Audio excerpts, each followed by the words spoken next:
Of you. आपका स्वागत है हिस्ट्री की क्लास में। क्लास 10 का जो टॉपिक है वो है हमारा rise of nationalism in Europe. Europe में राष्ट्रवाद का उदय, किस तरह से जो यूरोप में राष्ट्रवाद की विचारधारा फैली और क्यों वहां पर एक नई भावना का जन्म हुआ। तो सबसे पहले तो हम समझते हैं नेशनलिज्म ऑफ मीनिंग, राष्ट्रवाद की मीनिंग क्या होती है।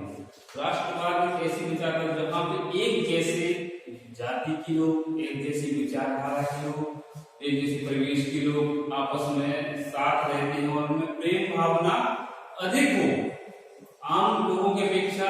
जो जब हम देखते हैं कि जो एक जैसे हैं, जब हमारी भाषा एक होगी, बोली एक होगी, कलर एक होगा, तो उनमें आपसी सामंजस्य ज्यादा होता है। तो अब हम देखते हैं कि जो यहाँ पे जो सिस्टम आया वो था क्या पहले, और जो आया कि क्यों उदय हुआ यूरोप में इसका। तो सबसे पहले देखा कि पहले जो सिस्टम था वो क्या था, मोनार्की सिस्टम। जो राजतंत्र था और राजा के हाथों में सत्ता होती थी। तो यहाँ पर जो shift from monarchy to people की जो शासन है वो सीधा राजा के हाथ से कहां पहुंच गया, जनता के हाथ में। मतलब राजतंत्र से एक तरह से लोकतंत्र आ गया। क्योंकि यहाँ पर अगर हम देखें तो कक्षा 9 में भी देखा गया कि फ्रांसीसी क्रांति, आपने पढ़ा होगा कि वहां पे जो स्टार्ट हुई क्रांति बास्टील के दुर्ग को तोड़ने के बाद हुई थी। उसके बाद एक धीमे धीमे क्रांति बढ़ने लगी और पूरे फ्रांस में फैली, फिर फ्रांस से अन्य देशों में भी फैली और यूरोप में फैलने लगी। तो यहाँ पर जो सिस्टम आ गया है वहां पे जनता के हाथ में। अगला जो था टॉपिक वो पॉइंट है न्यू ट्री कलर फ्लैग। तो पहले का जो फ्लैग था वो क्या था, राजा का हर एक जो राज्य है उनका एक अलग अपना ध्वज होता था और जिस पर अलग उनका कलर होता था, उनके राज्य का कोई ऐसा चिन्ह होता था या किसी जानवर का जो प्रतीक होते थे। जैसे पहले यहाँ पर देखा गया कि वो शेर बने हुए थे और बीच में एक कोई अलग एक चित्र बना हुआ था। लेकिन यहाँ पर एक नया जो फ्लैग आया क्रांति का प्रतीक, उसमें 3 कलर थे, ब्लू, व्हाइट और रेड। तो इसके बाद एक नया सिस्टम, फिर जो एक नया परिवर्तन आया वो क्या था, फ्रेंच न्यू नेशनल एंथम। अभी तक क्या था, कोई भी राष्ट्रगान नहीं था किसी भी देश, मतलब फ्रांस का कोई अलग से राष्ट्रगान नहीं था। लेकिन ये कहां से आया, यहाँ पे फ्रांस में क्रांति हुई तो देखा गया कि वहां पर एक गीत था जो लोग जब जुलूस में निकलते थे तो उसको गाते थे और ये पेरिस में काफी फैला। तो उसके बाद ये वहां से सीधा पेरिस से जो गाना आजादी के दौर में गाया जा रहा था वही फ्रांस का राष्ट्रगान बन गया। इसके बाद जो अगला पॉइंट है वो है स्टेट जनरल। स्टेट जनरल का जो गठन हुआ तो पहले जैसे देखा गया कि 3 वर्गों में बटा हुआ था समाज, लेकिन उसमें एक ऐसे स्टेट जनरल का गठन हुआ जिसमें सभी को समान अधिकार फिर दिए गए। और जो एक उसके बाद अगला जो पॉइंट है वो सेंट्रलाइज्ड एडमिनिस्ट्रेटिव सिस्टम। एक सत्ता, पूरी केंद्रीय सत्ता, मतलब जो पहले देखा गया है छोटे छोटे राज्य टुकड़ों में बटे हुए थे, हर एक राजा का एक अपना अलग राज्य होता, लेकिन पूरी फ्रांस को उसने एक सिस्टम में लागू कर दिया, जो पूरे सेंट्रलाइज कर दिया, केंद्रीयकरण उसका, और इसकी सीमा रेखा को बढ़ा दिया गया। इसमें अगर हम देखें तो यूरोपियन जो बुक है एक, उसका एक चित्र बना हुआ है आपके लेसन में, जिसमें देखा गया है कि लोग फ्लैग लेकर निकल रहे हैं और उसमें एक आजादी की देवी की मूर्ति बनी हुई है और इसको इन मूर्ति को प्रतीक माना जाता है। जैसे हम देखें तो भारत माता की भी जो मूर्ति है वो एक महिला की मूर्ति है। तो इसी तरह से वहां भी महिला को आजादी के रूप में, देवी के रूप में, आजादी की प्रतीक के रूप में माना गया।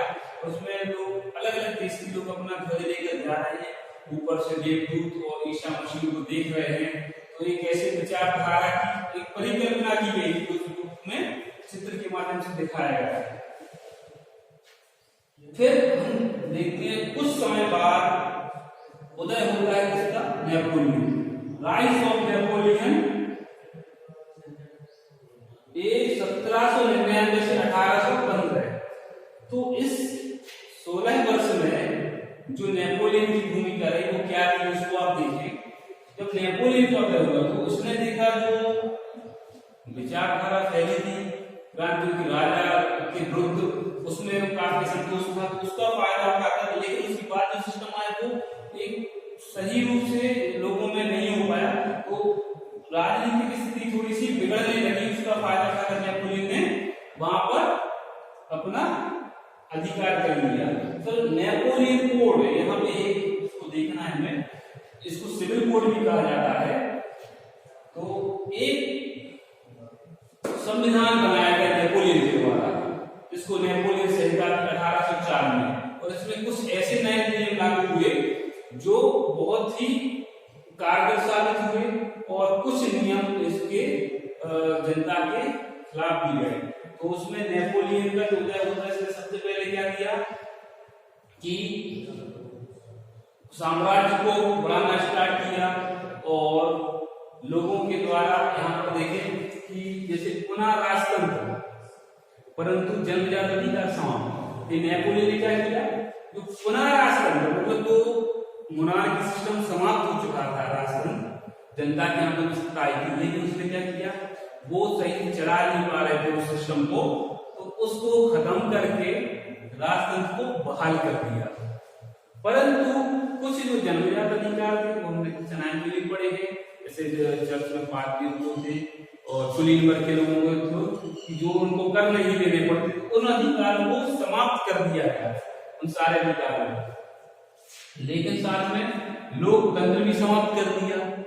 जो लोग थे वो अपना नेता स्वयं या अपने किसी समूह को चुन नहीं सकते थे, और यहाँ पे कुछ सुधार भी किए नेपोलियन ने, जैसे नाप तोल के लिए कुछ ऐसे पैमाने बनाए गए, कम्युनिकेशन में भी सुधार किया, और सीमाओं का भी विस्तार किया, फ्रांस को मजबूत बनाया, शहरीकरण किया। साथ ही दास प्रथा का उन्मूलन, जैसे दास को देखे तो पहले क्या था, दासों को जब औद्योगिक क्रांति हुई तो लोग कम पढ़ने लगे, तो दासों को तो खरीद लेते थे, और उनको जो है खरीद के एक तरह से गुलाम तो उस प्रथा को जब खत्म कर दिया गया था, इसने उसको पुनः लागू कर दिया। और जो इसके जो है जैसे कुछ अच्छे काम होते हैं, कुछ बुरे होते हैं, महिलाओं को वोट डालने का अधिकार समाप्त कर दिया गया। उस समय पे जो सिस्टम आया था कि पहले उदारवादियों रूढ़िवादियों ने नहीं किया था, उदारवादी में आया, बाद में उस सिस्टम को हटा दिया गया, लेकिन इसने उसको अधिकार जब मिला उसको खत्म कर दिया। और संपत्ति में भी जो महिलाओं को अधिकार मिलता था उससे भी वंचित कर दिया, वो संपत्ति का अधिकार सिर्फ पुरुषों के पास रह गया। और इसके साथ जो बड़ा इसका कारण था जिससे नेपोलियन का विरोध हुआ वो क्या था? वो था प्रत्येक घर से जबरन सेना में भर्ती कराना। प्रत्येक घर से जब ये सेना में जब एक व्यक्ति को कम से कम सेना में भर्ती होना पड़ता था, और इससे इसका विरोध ज्यादा हुआ। कर्म में अधिक वृद्धि करना। अब हुआ क्या कि जब ये सेना अपनी बढ़ा रहा था, जब सेना ज्यादा बढ़ाएगा तो वहां पे सेना को रखने के लिए उसका जो खर्च था वो अधिक हो रहा था। तो इसने क्या किया? इसके पास साधन क्या था? कर में वृद्धि करना। उसने यहाँ पर टैक्स को बढ़ा दिया। और लेकिन एक सुधार ये भी हुआ था, यहाँ मैं आपको बता दूं, पहले अलग अलग जगह पर जैसे हर एक जिले की सीमा है, राज्य की सीमा, वहां पे टैक्स देना पड़ता था। लेकिन इसने कर लगाया जिसको कह सकते केंद्रीय कर, जैसे क्या जीएसटी से समझ लें कि एक जगह पर ही उनको टैक्स देना पड़ता था, तो वो वस्तु इतनी महंगी नहीं होती थी। और इसके बाद फिर क्या हुआ? वाटरलू का जो युद्ध हुआ उसमें नेपोलियन हार गया। किनके बीच हुआ था? नेपोलियन और रूस, ऑस्ट्रिया, ब्रिटेन। यहाँ पर आप देखें ब्रिटेन काफी मजबूत देश था और रूस भी काफी बड़ा, दुनिया का सबसे बड़ा देश है। ऑस्ट्रिया उस समय पे इसमें ओटोमन साम्राज्य था, वो भी बहुत ताकतवर था। तो नेपोलियन के पास सेना बड़ी थी, इसने बढ़ाई, फ्रांस को ताकतवर बना। लेकिन इन 3 देशों से जब युद्ध हुआ तो इसमें हार गया और उसी को कहा जाता है वाटरलू का युद्ध। फिर वहां पर एक संधि हुई, वियना की संधि, जहां पे नेपोलियन को आत्मसमर्पण करना पड़ा और जो ये सिस्टम था तानाशाही सिस्टम, इसको समाप्त होना पड़ा। और जनमत के आधार पर लोगों को वैसे जो था वो सिस्टम, वहां पे जो क्षेत्रों को इसने इकट्ठा कर लिया था वो क्षेत्र कम कर दिए गए, उसमें से कुछ क्षेत्र बढ़ गए। तो जनमत संग्रह इधर में जो आया है वो मैं आपको बता दूं कि क्या होता है। जनता के द्वारा किसी चीज को सहमति प्राप्त करना, जिसमें जनता स्वयं निर्णय लेती है। और जनमत संग्रह भारत से भी जुड़ा हुआ है। हमने देखा कि जब देश आजाद हुआ था उस समय पे 562 रियासतें जो थी वो इकट्ठी थी, तो सरदार वल्लभ भाई पटेल ने उनको एक इकट्ठा किया। लेकिन 2 रियासतें थी जो कि हैदराबाद और जूनागढ़, जो अपनी मर्जी से भारत में मिलना या विलय करना नहीं चाहती, तो उनको जनमत के द्वारा, जनता के द्वारा जनमत संग्रह कराकर भारत में मिलाया गया था। तो इसी के साथ मैं एक और छोटा सा जो टॉपिक आया मैं आपको बता देता हूं।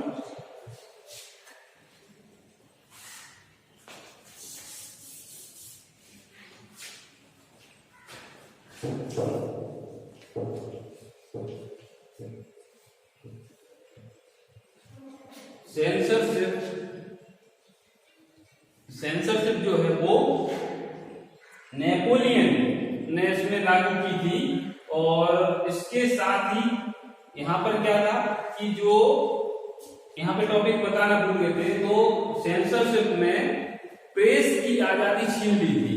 तो प्रेस कुछ भी उनके खिलाफ नहीं लिख सकते। जो नेपोलियन का जो राज्य था वो सिर्फ उसके अच्छे कार्यों के बारे में लिख सकते, उसके विरोध में उसके कुछ भी ना लिखना, ये था सेंसरशिप। धन्यवाद ऑल ऑफ यू। आपका स्वागत है हिस्ट्री की क्लास में। क्लास 10 का जो टॉपिक है वो है हमारा rise of nationalism in Europe. Europe में राष्ट्रवाद का उदय, किस तरह से जो यूरोप में राष्ट्रवाद की विचारधारा फैली और क्यों वहां पर एक नई भावना का जन्म हुआ। तो सबसे पहले तो हम समझते हैं नेशनलिज्म ऑफ मीनिंग, राष्ट्रवाद की मीनिंग क्या होती है। राष्ट्रवाद एक ऐसी विचारधारा जहां पे एक जैसे जाति के लोग, एक जैसी विचारधारा के लोग, एक जैसे परिवेश के लोग आपस में साथ रहते हैं और उनमें प्रेम भावना अधिक हो आम लोगों की अपेक्षा। जो जब हम देखते हैं कि जो एक जैसे हैं, जब हमारी भाषा एक होगी, बोली एक होगी, कलर एक होगा, तो उनमें आपसी सामंजस्य ज्यादा होता है। तो अब हम देखते हैं कि जो यहाँ पे जो सिस्टम आया वो था क्या पहले, और जो आया कि क्यों उदय हुआ यूरोप में इसका। तो सबसे पहले देखा कि पहले जो सिस्टम था वो क्या था, मोनार्की सिस्टम। जो राजतंत्र था और राजा के हाथों में सत्ता होती थी। तो यहाँ पर जो सिर्फ फ्रॉम मोनार्की टू प्यूपल की जो शासन है वो सीधा राजा के हाथ से कहां पहुंच गया, जनता के हाथ में। मतलब राजतंत्र से एक तरह से लोकतंत्र आ गया।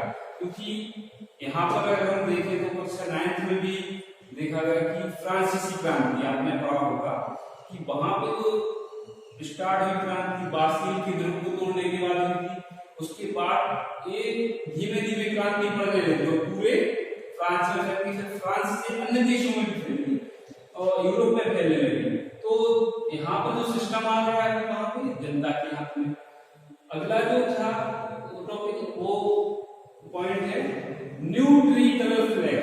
तो पहले का जो फ्लैग था वो क्या था, राजा का हर एक जो राज्य है उनका एक अलग अपना ध्वज होता था और जिस पर अलग उनका कलर होता था, उनके राज्य का कोई चिन्ह होता था या किसी जानवर का जो प्रतीक होते थे। जैसे पहले यहाँ पर देखा गया तो शेर बने हुए थे और बीच में एक कोई अलग एक चित्र बना हुआ था। लेकिन यहाँ पर एक नया जो फ्लैग आया क्रांति का प्रतीक था, उसमें 3 कलर थे, ब्लू, व्हाइट और रेड। तो इसके बाद एक नया सिस्टम, फिर जो एक नया परिवर्तन आया वो क्या था, फ्रेंच न्यू नेशनल एंथम। अभी तक क्या था, कोई भी राष्ट्रगान नहीं था किसी भी देश, मतलब फ्रांस का कोई अलग से राष्ट्रगान नहीं था। लेकिन ये कहां से आया, यहाँ पे फ्रांस में क्रांति हुई तो देखा गया कि वहां पर एक गीत था जो लोग जब जुलूस में निकलते थे तो उसको गाते थे, और ये पेरिस में काफी फैला। तो उसके बाद ये वहां से जब पेरिस से जो गाना आजादी के दौर में गाया जा रहा था वही फ्रांस का राष्ट्रगान बन गया। इसके बाद जो अगला पॉइंट है वो है स्टेट जनरल। स्टेट जनरल का जो गठन हुआ तो पहले जैसे देखा गया कि 3 वर्गों में बटा हुआ था समाज, लेकिन उसमें एक ऐसे स्टेट जनरल का गठन हुआ जिसमें सभी को समान अधिकार फिर दिए गए। और जो एक और उसके बाद अगला जो पॉइंट है वो सेंट्रलाइज्ड एडमिनिस्ट्रेटिव सिस्टम। एक सत्ता, पूरी केंद्रीय सत्ता कि मतलब जो पहले देखा गया छोटे छोटे राज्य टुकड़ों में बटे हुए थे, हर एक राजा का एक अपना अलग राज्य था, लेकिन पूरी फ्रांस को उसने एक सिस्टम में लागू कर दिया, जो पूरे सेंट्रलाइज कर दिया, केंद्रीयकरण उसका, और इसकी सीमा रेखाओं को बढ़ा दिया गया। इसमें अगर हम देखें तो यूटोपियन जो बुक है एक, उसका एक चित्र बना हुआ है आपकी सिलेक्शन में, जिसमें देखा गया है कि लोग फ्लैग लेकर निकल रहे हैं और उसमें एक आजादी की देवी की मूर्ति बनी हुई है, और इसको इन मूर्तियों को प्रतीक माना जाता है। जैसे हम देखें तो भारत माता की भी जो मूर्ति है वो एक महिला की मूर्ति है, तो इसी तरह से वहां भी महिला को आजादी के रूप में, देवी के रूप में, आजादी की मूर्ति के रूप में माना गया। उसमें लोग अलग अलग देश के लोग अपना ध्वज लेकर जा रहे हैं, ऊपर से देवदूत और ईसा मसीह को देख रहे हैं। तो एक ऐसे विचारधारा की एक परिकल्पना की गई जो में चित्र के माध्यम से दिखाया गया है। फिर हम देखते हैं कुछ समय बाद उदय होता है किसका, नेपोलियन, राइज ऑफ नेपोलियन। ये 1799 से 1815। तो इस 16 वर्ष में जो नेपोलियन की भूमिका रही वो क्या थी, उसको आप देखें। जब नेपोलियन का उदय हुआ तो उसने देखा जो विचारधारा फैली थी क्रांति की राजा के विरुद्ध, उसमें काफी संतोष हुआ, उसका फायदा उठाता था। लेकिन उसके बाद जो सिस्टम आया वो एक सही रूप से लोगों में नहीं हो पाया, तो राजनीतिक स्थिति थोड़ी सी बिगड़ने लगी। उसका फायदा उठाकर नेपोलियन ने वहां पर अपना अधिकार कर लिया। तो नेपोलियन कोड यहाँ पे इसको देखना है हमें, इसको सिविल कोड भी कहा जाता है। तो एक संविधान बनाया गया नेपोलियन के द्वारा, इसको नेपोलियन संहिता 1804 में, और इसमें कुछ ऐसे नए नियम लागू हुए जो बहुत ही कारगर साबित हुए, और कुछ नियम इसके जनता के खिलाफ भी गए। तो उसमें नेपोलियन का जो उदय होता है, इसने सबसे पहले क्या किया कि साम्राज्य को बढ़ाना स्टार्ट किया, और लोगों के द्वारा यहाँ पर देखें कि जैसे पुनः राजतंत्र परंतु जनजाति का समाप्त, ये नेपोलियन ने क्या किया, जो पुनः राजतंत्र मतलब तो मोनार्की सिस्टम समाप्त हो चुका था, राजतंत्र जनता के यहाँ पर सत्ता आई थी, लेकिन उसने क्या किया, वो सही चला नहीं पा रहे थे उस सिस्टम को, तो उसको खत्म करके राजतंत्र को बहाल कर दिया। परंतु कुछ जो जनजात अधिकार थे वो हमने चनाए के लिए पड़े हैं, जैसे चर्च में पादरी लोग थे और कुलीन वर्ग के लोगों को जो उनको कर नहीं देने पड़ते, तो उन अधिकारों को समाप्त कर दिया गया, उन सारे अधिकारों को। लेकिन साथ में लोकतंत्र भी समाप्त कर दिया। जो लोग थे वो अपना नेता स्वयं या अपने किसी समूह को चुन नहीं सकते थे, और यहाँ पे कुछ सुधार भी किए नेपोलियन ने, जैसे नापतोल के लिए कुछ ऐसे पैमाने बनाए गए, कम्युनिकेशन में भी सुधार किया, और सीमाओं का भी विस्तार के फ्रांस को मजबूत बनाया, शहरीकरण किया। साथ ही दास प्रथा का उन्मूलन, जैसे दास को देखे तो पहले क्या था, दासों को जब औद्योगिक क्रांति हुई तो लोग कम पढ़ने लगे, तो दासों को तो खरीद लेते थे और उनको जो है खरीद कर एक तरह से गुलाम तो उस प्रथा को जब खत्म कर दिया गया था, इसने उसको पुनः लागू कर दिया। और जो इसके जो है जैसे कुछ अच्छे काम होते हैं, कुछ बुरे होते हैं। महिलाओं को वोट डालने का अधिकार समाप्त कर दिया गया। उस समय पे जो सिस्टम आया था कि पहले उदारवादियों रूढ़िवादियों ने नहीं किया था, उदारवादी में आया, बाद में उस सिस्टम को हटा दिया गया, लेकिन इसने उसको अधिकार जब मिला उसको खत्म कर दिया। और संपत्ति में भी जो महिलाओं को अधिकार मिलता था उससे भी वंचित कर दिया। वो संपत्ति का अधिकार सिर्फ पुरुषों के पास रह गया। और इसके साथ जो बड़ा इसका कारण था जिससे नेपोलियन का विरोध हुआ, वो क्या था? वो था प्रत्येक घर से जबरन सेना में भर्ती कराना। प्रत्येक घर से जब ये सेना में जबरन एक एक व्यक्ति को कम से कम सेना में भर्ती होना पड़ता था, और इससे इसका विरोध ज्यादा हुआ। कर्म में अधिक वृद्धि करना। अब हुआ क्या कि जब ये सेना अपनी बढ़ा रहा था, जब सेना ज्यादा बढ़ाएगा तो वहां पे सेना को रखने के लिए उसका जो खर्च था वो अधिक हो रहा था। तो इसने क्या किया, इसके पास साधन क्या था? कर में वृद्धि करना। तो इसने यहाँ पर टैक्स को बढ़ा दिया। और लेकिन एक सुधार ये भी हुआ था, यहाँ मैं आपको बता दूं, पहले अलग अलग जगह पर जैसे हर एक जिले की सीमा है, राज्य की सीमा, वहां पे टैक्स देना पड़ता था। लेकिन इसने एक कर लगाया जिसको कह सकते केंद्रीय कर, जैसे क्या जीएसटी से समझ लें कि एक जगह पर ही उनको टैक्स देना पड़ता था, तो वो वस्तु इतनी महंगी नहीं होती थी। और इसके बाद फिर क्या हुआ, वाटरलू का जो युद्ध हुआ उसमें नेपोलियन हार गया। किनके बीच हुआ था? नेपोलियन और रूस, ऑस्ट्रिया, ब्रिटेन। यहाँ पर आप देखें ब्रिटेन काफी मजबूत देश था और रूस भी काफी बड़ा, दुनिया का सबसे बड़ा देश है। ऑस्ट्रिया उस समय पे इसमें ओटोमन साम्राज्य था, वो भी बहुत ताकतवर था। तो नेपोलियन के पास सेना बड़ी थी, इसने बढ़ाई, फ्रांस को ताकतवर बनाया। लेकिन इन तीन देशों से जब युद्ध हुआ तो इसमें हार गया, और उसी को कहा जाता है वाटरलू का युद्ध। फिर वहां पर एक संधि, वियना की संधि, जहां पे नेपोलियन को आत्मसमर्पण करना पड़ा और जो ये सिस्टम था तानाशाही सिस्टम, इसको समाप्त होना पड़ा। और जनमत के आधार पर लोगों को वैसे जो था वो सिस्टम, वहां पे जो क्षेत्रों को इसने इकट्ठा कर लिया था वो क्षेत्र कम कर दिए गए, उसमें से कुछ क्षेत्र बढ़ गए। तो जनमत संग्रह में जो आया है वो मैं आपको बता दूं कि क्या होता है। जनता के द्वारा किसी चीज को सहमति प्राप्त करना, जिसमें जनता स्वयं निर्णय लेती है। और जनमत संग्रह भारत से भी जुड़ा हुआ है। हमने देखा कि जब देश आजाद हुआ था उस समय पे 562 रियासतें जो थी वो इकट्ठी थी, तो सरदार वल्लभ भाई पटेल ने उनको इकट्ठा किया। लेकिन दो रियासतें थी जो कि हैदराबाद और जूनागढ़, जो अपनी मर्जी से भारत में मिलना या विलय करना नहीं चाहती थी, तो उनको जनमत के द्वारा, जनता के द्वारा जनमत संग्रह कराकर भारत में मिलाया गया था। तो इसी के साथ मैं एक और हमारा छोटा सा जो टॉपिक आया वो मैं आपको बता देता हूं।